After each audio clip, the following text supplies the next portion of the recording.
Hello everybody, my name is Craig Bennett, and today I'm going to be answering a bunch of questions from many of my videos in the past since I got so many, and hopefully this is entertaining.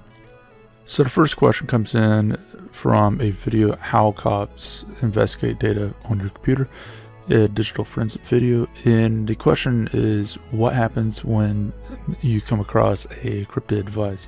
Assuming that they're talking about police force, FBI, or whatever. Now, one big thing to note is depending on if it's a regular police force or FBI, there's a bit of a difference, policies and whatnot, plus areas and stuff like that, so I can't really answer it 100%. And also, even the team person, how they exactly do things, it may be different from one to another. But from everything, the best route to go through is if something is encrypted, there's only a few things you can do. First things first is figure out the device manufacturer and stuff like that, which is, point blank obvious, and then simply contact the device manufacturer if it's an encryption from the manufacturer. And you can't get too heavy into the whys and whatnot, but you can say, oh, it's part of the investigation and they need this. Chances are is on the receiving end you will get that decrypted. However, if that's not possible, or if they say no, then your other option is third party, which is basically like the iPhone thing. They got a Israel company to decrypt that device. I mean, simple as that.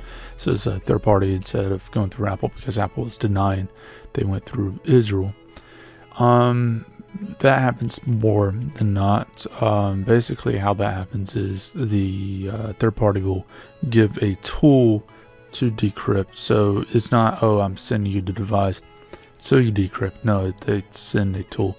If they need someone to come out there, then that's one thing, but chances are is that would never happen. It will be more you lease a tool or whatever, and that way we can decrypt the device. The last is basically, trying, brute force or interrogation or whatever it may be. But, one big thing that I highly recommend for anyone going in the field is, if something is encrypted and you immediately can't decrypt it, then I highly advise you mirroring stuff, so the hard drive or phone or whatever, and then try to decrypt that mirrored image. And that way, you if something goes wrong, because a lot of things do have some type of backup, if you try to decrypt it so many times and just wipes everything. So if something goes wrong, then you didn't wipe the original and stuff can still be used in port. It's just a basic thing like that. So the following one gets into stock market stuff, transferring stocks and whatever. And the big thing with this is when you get stocks from an employer, big thing that you need to note is contracts. If you had to sign a contract to get stocks, then see if there's any, whatever fees or whatever, or mandatory that you have to keep it with them for whatever amount of time. Tends to be something like that where you get stocks, then it has to stay with them for whatever amount of time, and this prevents employees from doing screwy things. So that's one big thing to note. Now, assuming that that's not a problem, and in this case the person wants to transfer stocks from one place to another, and they're trying to figure out how to do that, the best way to do that is simply contact both the company that has the stocks, that's holding the stocks, and the company that you want to transfer stocks to. What you want to know is there any fees to transfer stocks? Is there any fees for the stocks to sit there? And then just figure it out. Basically, the company that you're transferred to, they might pay for the fees to transfer the stocks. So that's a big thing to note into itself. But try to, I've never really heard of too many places charging just the hold stocks, but just make sure that you don't run into that, because a lot of people have lost stocks from that. Now, as far as things goes, the big questions that they were asking is taxes. I'm not a tax person, so I can't say one way or another, but in the United States, my experience, as long as you're not transferring outside of some type of United States thing, so it doesn't look like a foreign bank account or something like that. You really shouldn't have to pay taxes because you're not selling stock. Again, go and ask a financial advisor type of person, but more than not, you're probably going to find that you don't have to pay taxes just to transfer stocks because you didn't sell it. You literally just transfer one account to another.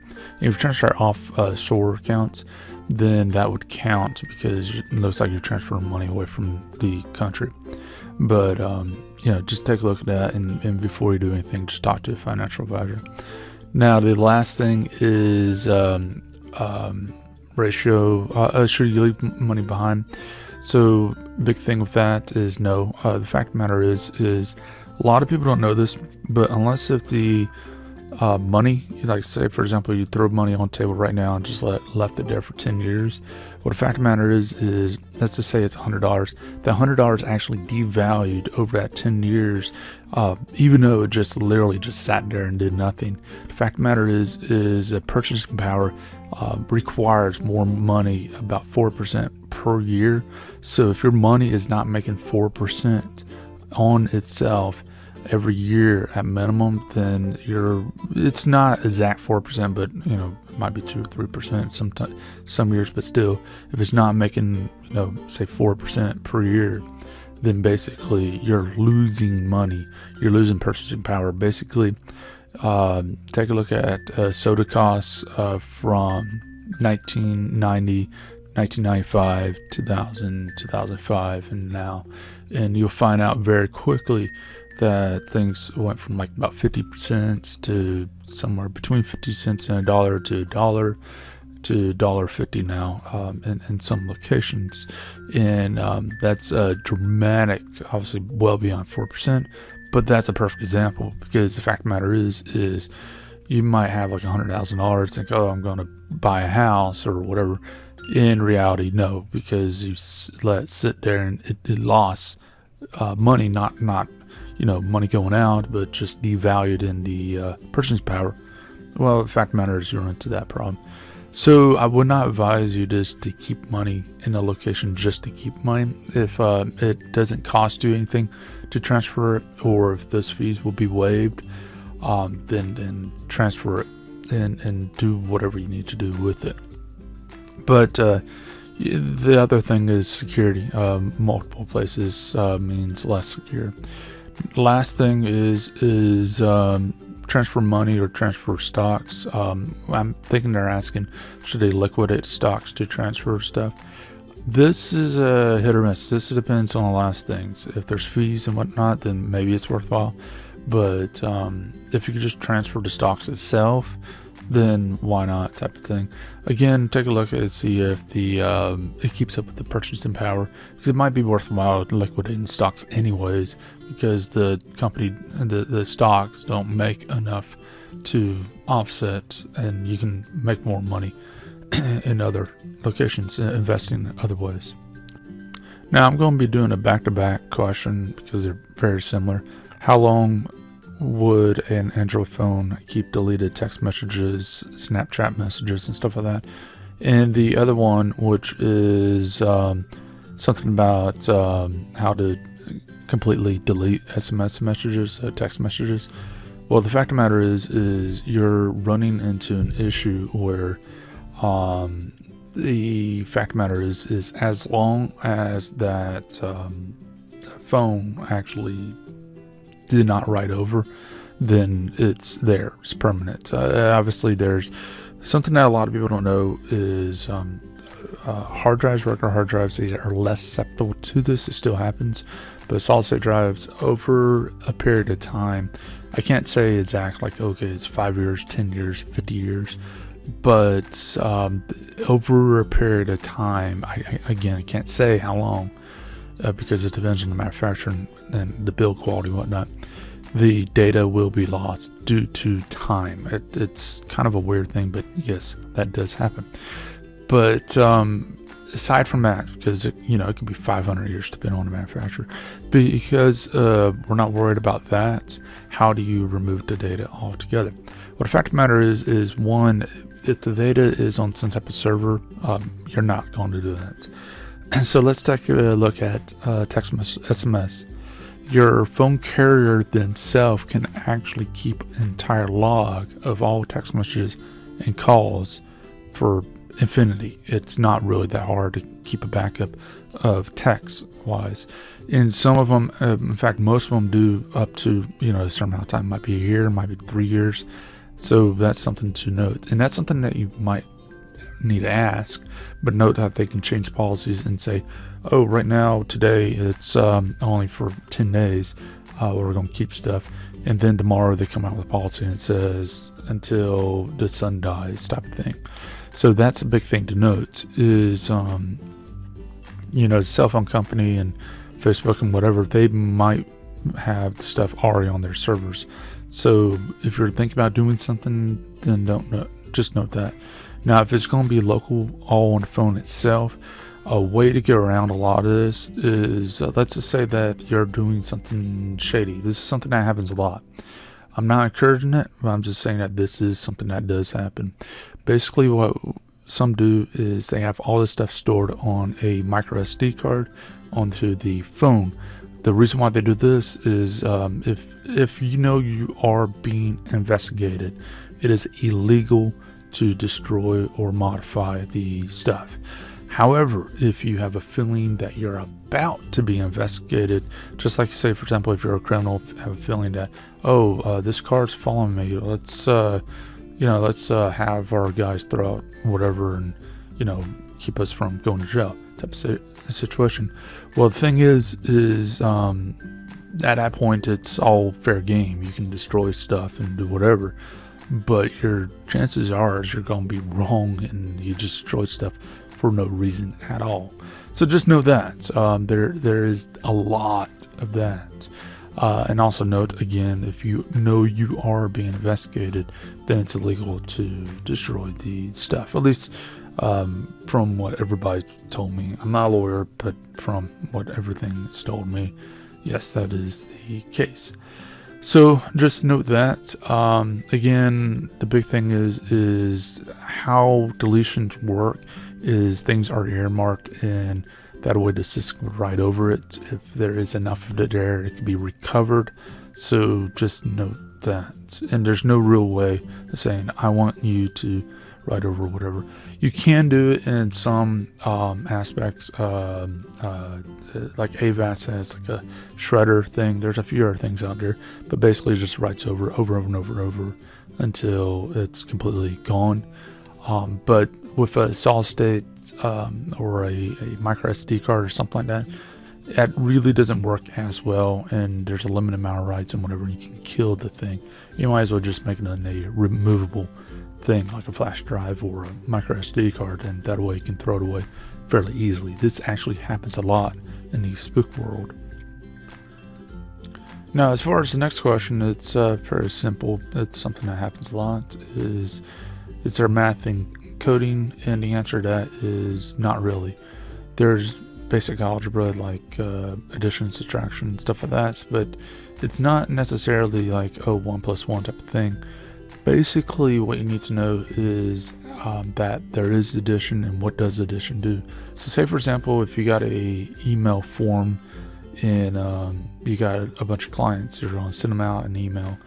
Well, instead of you doing write-up of each and every one, you can have your PR person write up a basic thing, and then per email, it'll just throw the first name and last name. Well, how do you do that?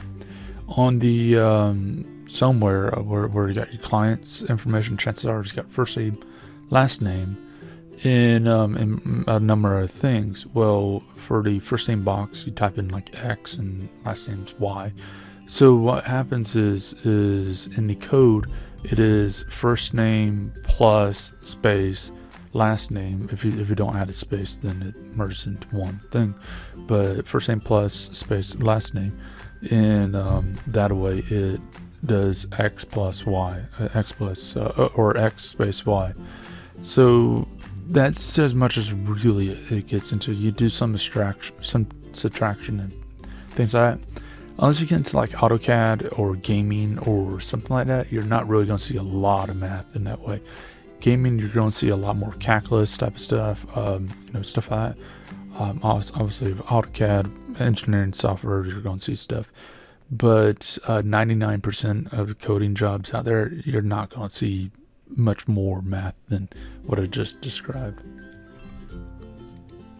So next video comes in something about Android phones or whatever, and the person's asking about VPNs. So does VPNs actually help at all? And this is something that most people need to really be asking themselves about anything, whether it's antivirus, VPNs, or whatever it may be. And the answer is kind of, depends on what you're trying to protect from. VPNs work in a very unique way. Basically, if one get a paid VPN because you don't know what the VPN's doing, and there's a lot of restrictions when you get in the paid world.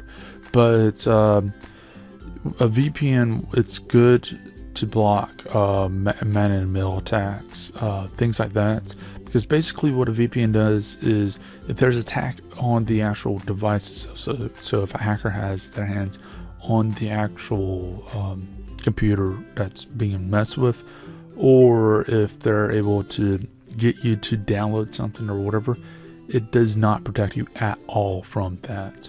However, say you're sending a message to whatever, I don't care. Well, the fact of the matter is the point from your computer to whatever, that's protected. What happens is, between where you're at and whatever, so like Gmail or YouTube or whatever, basically it encrypts that, it shoves it through to look like it's going to the VPN servers, because that's where it's going to go, and from the VPN servers it's going to redirect it to wherever it is. Now from the VPN servers to whatever, it's not encrypted, at least the VPN part of it didn't encrypt it. If there's an extra layer of encryption, then there's that, but as far as a VPN, it won't protect you past that point. So just note that, and note things like, say for example, like Russia, there's they have to keep logs and stuff like that. So just note that it doesn't protect you from state level and stuff like that, but local man-in-the-middle attacks type stuff, where you got someone trying to just cipher the data in the local area, that it will protect you from to a degree. Now again, if you're just trying to stop a virus, it's not going to jack with that. Anyways, as far as that goes, hopefully you like this, and if you want to see more of this, let me know in the comment section. Also, feel free to ask questions anywhere, any of my videos, and I'll see what I can do. But as far as things goes, I'll be looking at seeing if I can make more videos in the future. I've looked into stuff like RPG Maker, but that's a hit or miss. If you do have some ideas from some other type of videos, then let me know, and I will see what I can do in the future. But anyways, see you later.